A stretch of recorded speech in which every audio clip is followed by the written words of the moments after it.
Let's make that quiet place now. If you feel comfortable, close your eyes. If you don't, leave them open. But let the world go into a soft focus as we make this quiet place within our minds, within our hearts, and within our lives. However that centering happens for you, maybe focus on your heart space. And if you need to, put your hand over your heart. And breathe in, I am choosing to make a quiet place here now. I choose quiet feelings about whatever's going on in the world, because the alternative is chaos, and that doesn't feel good. And if I make this quiet place in my heart, I find that there is unconditional love there, and that is good. It feels good.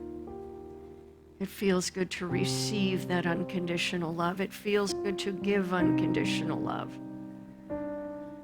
And as I make this quiet place in my heart, the unconditional love circulates in me, through me, around me, out into the world, and it is unending. And no effort on my part. It is just my decision to make a quiet place in my heart. Let us go to our mind now and make a quiet place there. This quiet place in my mind that is so busy thinking and judging, wondering, saying, what if this happens for good or ill? But let's just make a quiet place there now. What does that feel like? I choose this morning to make a quiet place in my mind.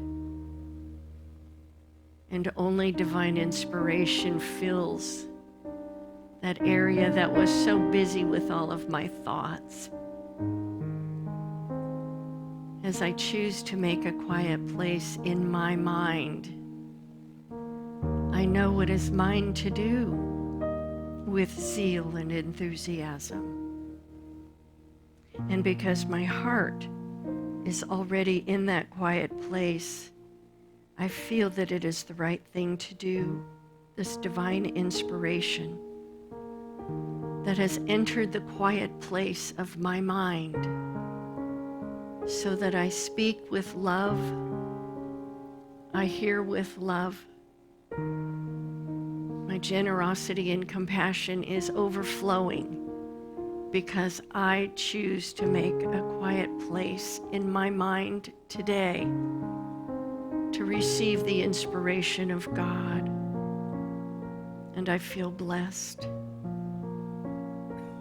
And now I make a quiet place in my life, stepping outside of the busyness of everyday activity. I make a quiet place in my life where I can feel the quiet place in my heart and the quiet place in my mind. And I allow myself to be part of the divine flow, part of the answer, part of the love, the life, and the fulfillment that this planet is begging for. This quiet place in my life allows me to embrace so fully the divinity in me, the divinity in everyone else, so that I can bring the light into the dark places just by making a quiet place in my life. And I know what is mine to do today, tomorrow, and each day thereafter, because I am compelled by divine love. I am awakened with wisdom and understanding, and I let life flow through me out into the world in its unending supply with all the generosity of the universe, and for that I am grateful. We rest in this quiet place for just a moment.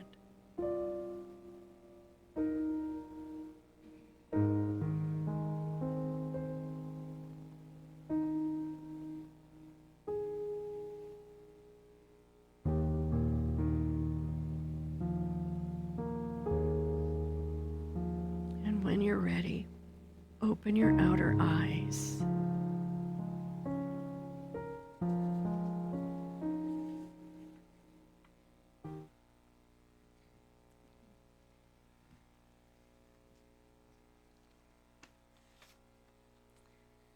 The scripture this morning is from Matthew.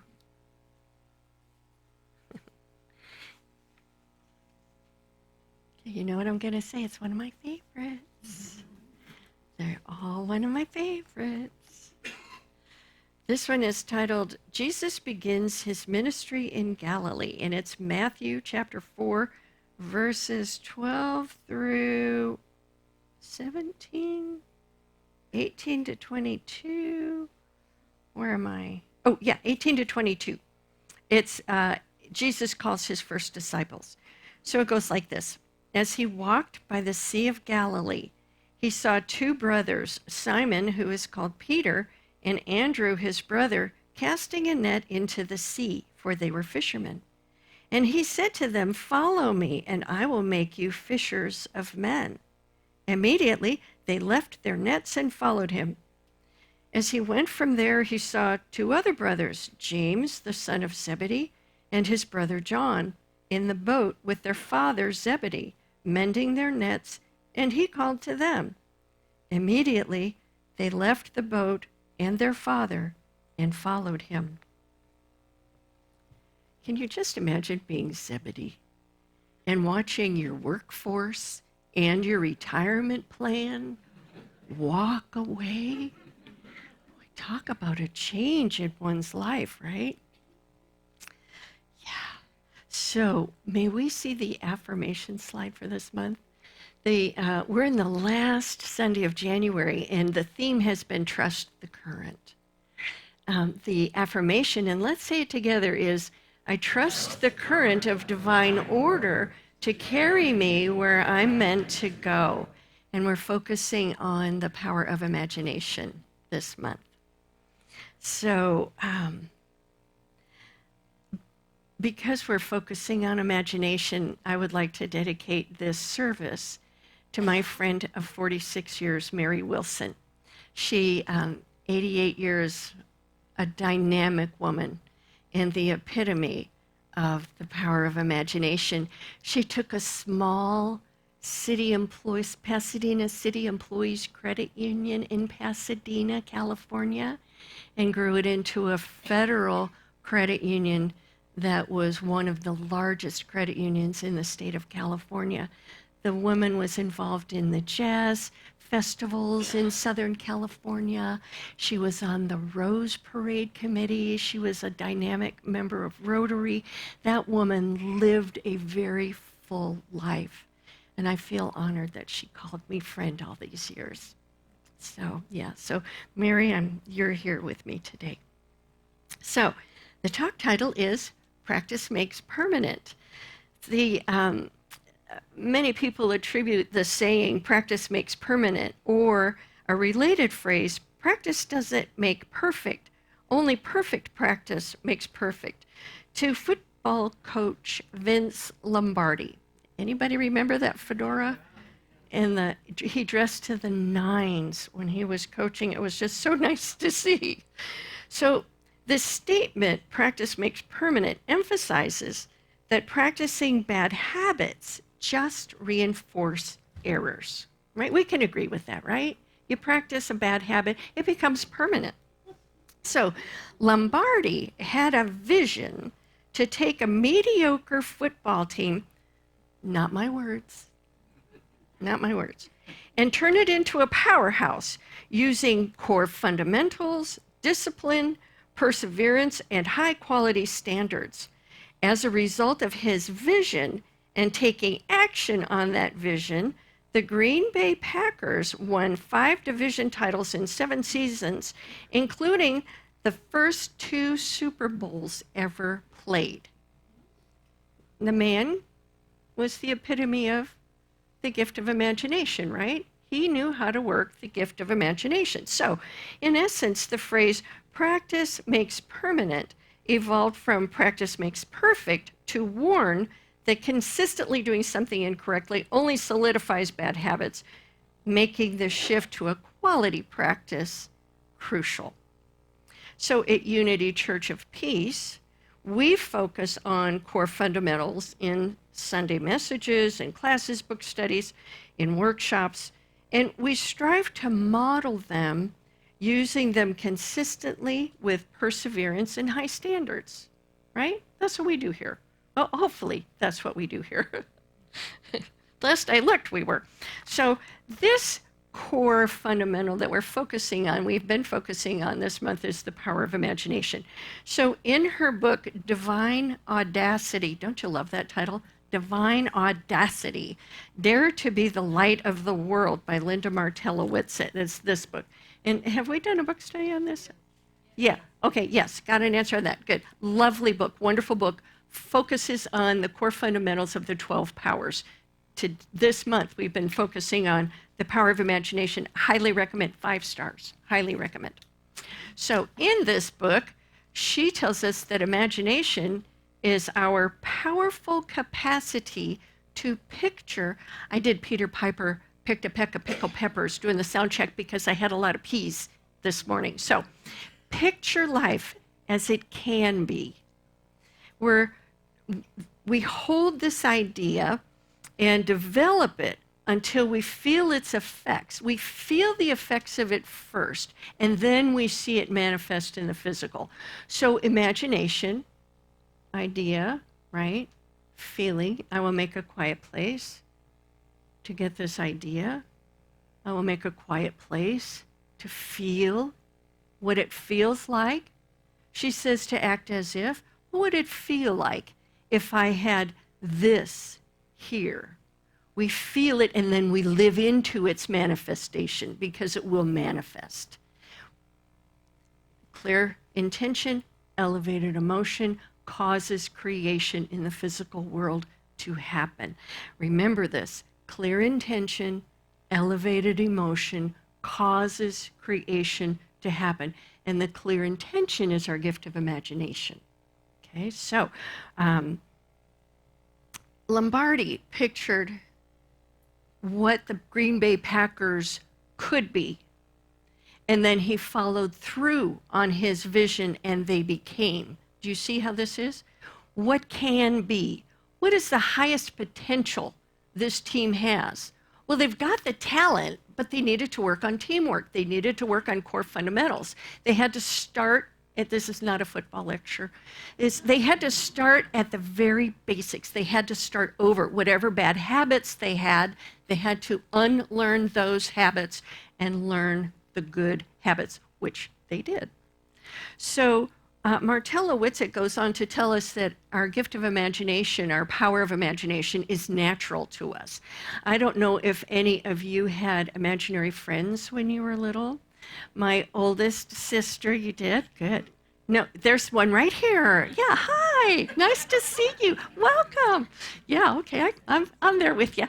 So my oldest sister had 3 imaginary friends. Their names were Gerger, Churcher, and Kerncream, and they were as alive to her as her little sister, who would be born a couple of years later. I mean, they were 3-dimensional to her. They spoke to her. They were a little mischievous. They got into trouble. And Martellowitz says that her daughter Alicia also had imaginary friends, one that she called the bad sister. So when things happened, it was the bad sister that caused it, not me. Okay, so imagination alive and well. But she said her daughter got to a point where her imagination caused scary things to happen. You know, like they watched E.T., the dad bought a poster of E.T., and it was frightening to her. For some reason, it just scared her. There were boogeymen under the bed and in the closet and all kinds of scary things. until they taught her how to be a superhero. She was her own superhero. And with the reinforcement that she was the superhero, all of this frightening imaginations just settled down. She assumed the personality of her superhero self. Well, we can do that too. We can imagine ourselves as powerful instead of powerless in any situation. And Unity's co-founder Charles Fillmore said in his book Christian Healing, to imagine that we are one with the principle of good. Well, what does that look like? How do I imagine that? Well, if you can't think of what it might look like, feel what it might feel like first. It might feel, if I am one with the principle of good, if I am truly one, oh, that feels good. Suddenly, there are no aches or pains in my body, and I can feel that.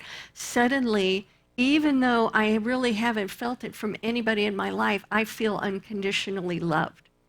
So as we make these quiet places in our minds and in our hearts, and we invite in this idea that we are one with the all-loving presence of God, we feel that love.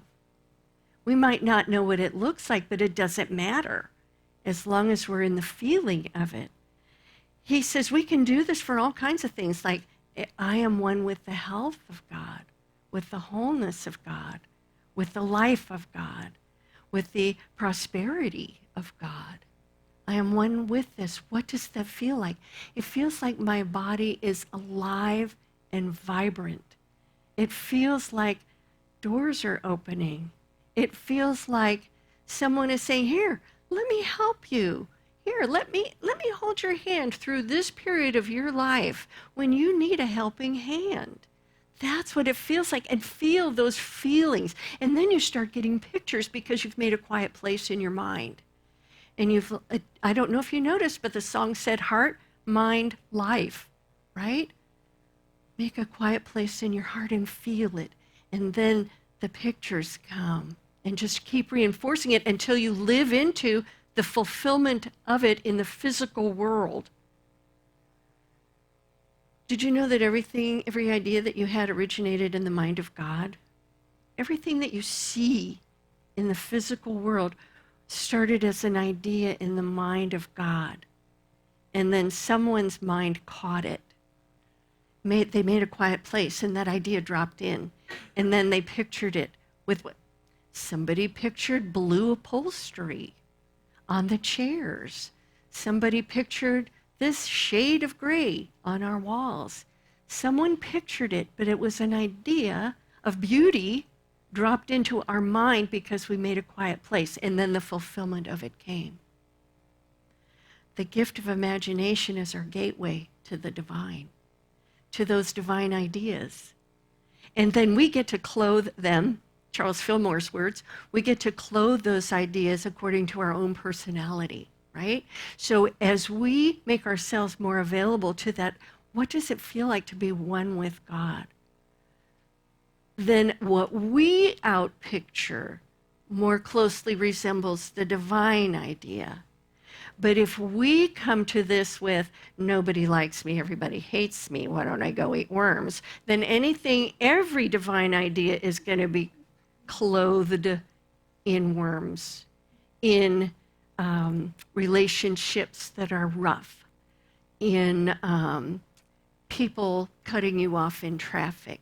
The ideas, the way these things create in our lives are endless because our thoughts are endless.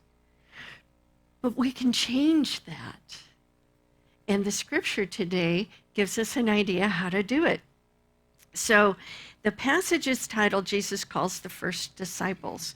And there in Martella Whitsett's book, she says, the 20th century metaphysical author Neville Goddard regarded Jesus as the exemplification of the power of imagination. In Goddard's view, imagination is our redeeming ability. So I'm going to tell you a quick little story. Imagine that there is a very large vase up here on the platform, a very large vase, but it has a narrow neck on it. So it comes up like this, and then it has a narrow neck. Okay, you got that in your mind, in your imagination? Here, I'll do it over here so you guys can see it too. It has a big base, but then it comes up, and then it has a very narrow neck. So now imagine that there is a goose in the vase. There's a goose in the vase. So there's a goose in this one too. So you have this vase with a very narrow neck, and there's a goose in it. Now, how do you get the goose out of the vase without breaking the vase or killing the goose? Have you thought of it yet? How do you get, I know you do, how do you get the goose out of the vase without breaking the vase or killing the goose? Imagine it outside of the vase. You imagine it inside, you can imagine it outside of the vase, right? The power of imagination. We can do the same with our lives. If we focus on something that is wrong with our bodies, in our world, with our relationships, if we focus on it is wrong, it is bad, it makes me mad, I'm so angry, I had to vent this morning, Jim heard me vent. I said, thank you for letting me get that off my chest because I need to have that off before I talk about it. So we have this beautiful gift of imagination. We have things that we love and we have things that we think make us crazy, but nothing we learned last week, nothing really outside of ourselves makes us crazy. Nothing does. Nothing can make us angry unless we already have the aptitude toward anger, unless we already have those triggers about being freaked out about what's going on in the world today. We come back to, I can change my mind. I can unhook that trigger. I can make a quiet place in my mind. I'm at choice making a quiet place in my heart and in my life. And waiting upon the Lord in that song doesn't mean, come on, Lord. It doesn't mean that at all. It means staying alert like a cat at a mouse hole. That divine idea, that inspiration is coming to us, but we make a quiet place in our mind to receive it. We have to quiet that chatter. So in this, Jesus used his power of imagination to see himself as his true nature. He did. He fully embraced his divinity. Right? He fully embraced it. And he performed what looked like to us who haven't yet fully embraced our divinity, miracles. However, we see miracles happening in our lives every day. So if we see it, guess what? We own it. If we see the miracles, we are the miracle. And we too can change our mind about the other niggly bits that we don't like. And we can also claim that divinity that is ours. Make a quiet place in your mind first so the arguments about why you can't go away. Make that quiet place in your heart so the feelings that you have about why that's not possible for you, quiet down. Make that quiet place in your life so that all life feels holy and sacred to you. So he had this vision. He claimed his divinity, and then he had this inspiration that the world could run on something other than Hammurabi's code, eye for an eye, tooth for a tooth, right? And what was his vision? Unconditional love, right? Love God with all your heart, whole, mind, and might, and love your neighbor as yourself. Don't retaliate. There's a greater power here than revenge. A world without revenge. Can you imagine what that would look like? Yes, we can imagine a world without revenge. Yeah, it starts here. As we make that quiet place in our minds and in our hearts, what does it look like? What does it feel like? And then my life shows it because I make a quiet place in my life too.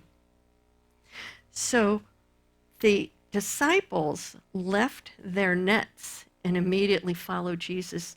In the Fillmore Study Bible, dropping the nets, leaving the nets, that's to make a decision.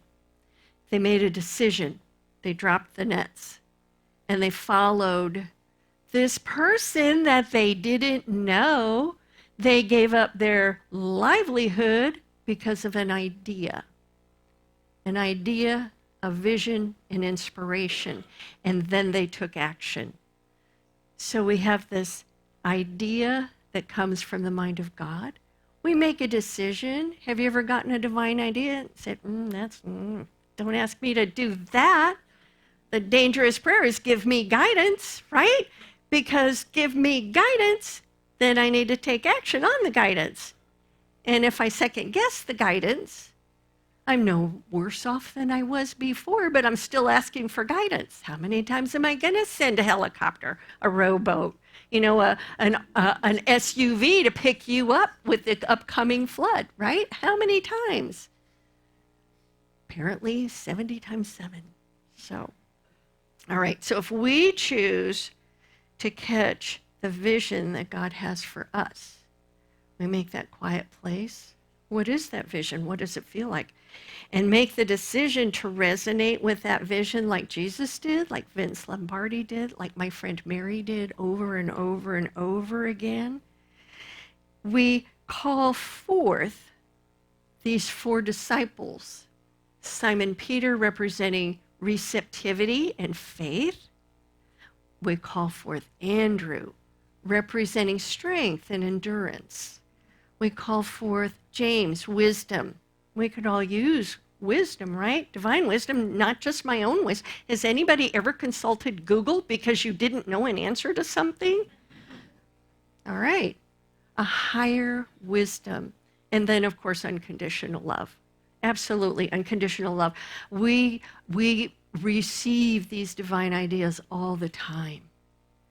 And we get to decide to act on it with faith, endurance, to take action and keep going with the action, with wisdom.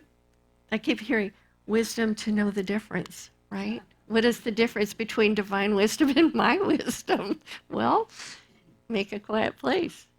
It'll reveal. Yeah. So, and of course, unconditional love.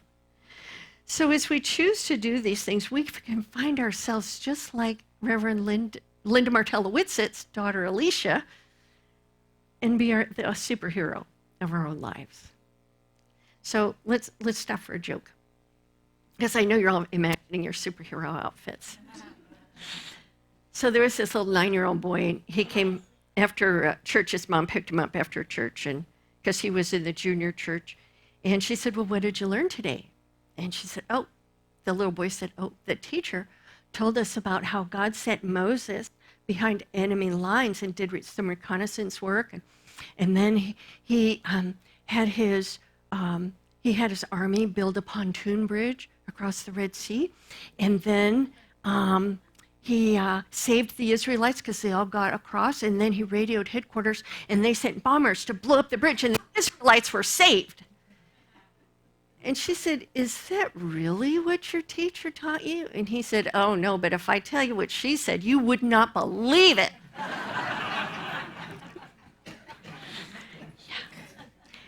Imagination, right? Imagination.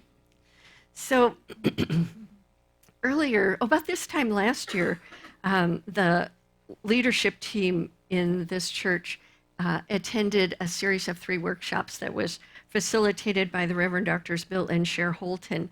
And this particular thing that I'm quoting from that workshop was about imagination. They called imagination the innovator, which I thought was cool.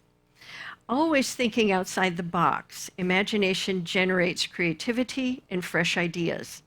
Imagination inspires you to explore new possibilities and embrace change, envision the future, and discover solutions to any issue you face. So let us decide today to leave the nets of negative thinking and take the first positive step toward the higher idea that God has in mind for us. And let's practice the fundamentals of the core principles, resonating with the divine within us. What does that feel like? Resonate, become coherent, or become in the coherence of the divine. If you can imagine this beautiful frequency, whatever that looks like or feels like or sounds like for you, and resonate with the divine frequency, what would that feel like in your life? What would that look like or sound like or taste like? This week, let us choose to be in that resonance of the divine. Amen. God bless you and thank you. And I'd like to invite the ushers forward.